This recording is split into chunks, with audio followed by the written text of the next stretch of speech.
Dealing with an intrusive, oversharing, trauma-dumping coworker.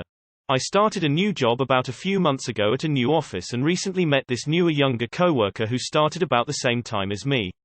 She seemed friendly and all business at first, but once she got comfortable with me, took less than a day, she has shown herself to be an unhinged oversharer.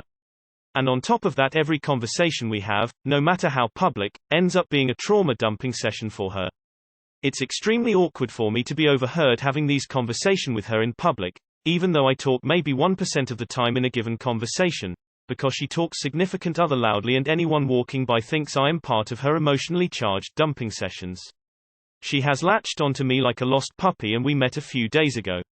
She follows me everywhere and even tries to intrusively help me do my job. And since my managers have seen how much she likes me, they always put her in my cubicle pod because I suspect she has emotionally worn them all down. I have become her de facto babysitter.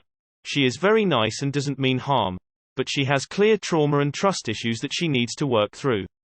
Every day she unloads to me about how she has no friends, doesn't trust anyone and has had a traumatized upbringing. But oh my stars. I can't deal. I feel so drained when in her presence. I do realize that I need to approach this delicately because she has been spurned by a lot of people and she will actually burst in tears if slightly offended.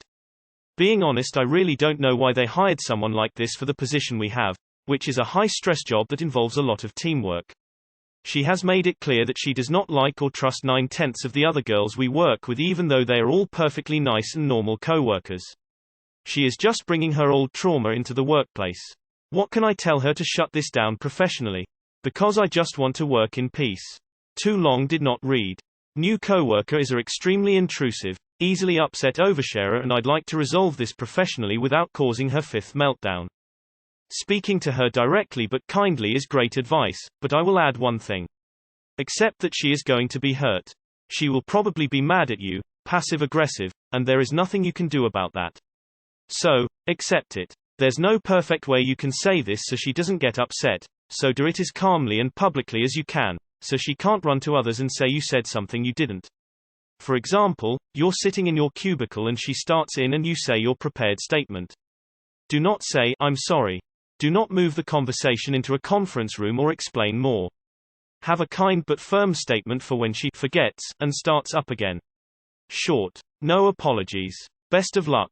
You need to communicate without being worried about her melting down. You don't have to be mean, but you need to be direct. If she melts down, she melts down.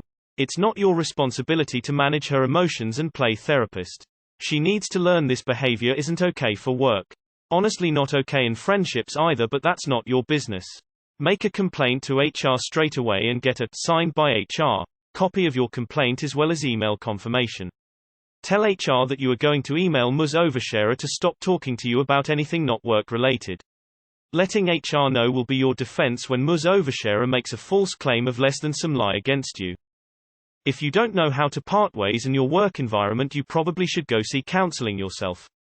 Start giving her extremely harsh advice. She will stop, I promise you. People like that want someone who lets them do their little routine. Disrupt it. Example, my aunt came to me drunk at a party saying how she should have spent more time with my cousin on our family trip to Ireland. I interrupted her and said, "He didn't want you to." She got up and attached herself to someone else. I had someone like that. I just started putting my AirPods in every time I got to my desk to work. Eventually, they got the hint, tears of joy. This is literally the worst, most invalidating, hurtful advice I have ever seen. I am an actual therapist that works with patients who have significant trauma histories. Please message me privately and I can provide some suggestions about how to move forward. It is very kind of you to listen. Sometimes that's all it takes for someone to start the healing process. When I feel like her, I notice if the person listening acknowledges me with a "Thank you for sharing." It makes me feel like I can stop sharing and carry on. Sounds like she needs someone right now just to be in her corner to get her through the rougher, deeper seated stuff she's working through right now. Hang in there.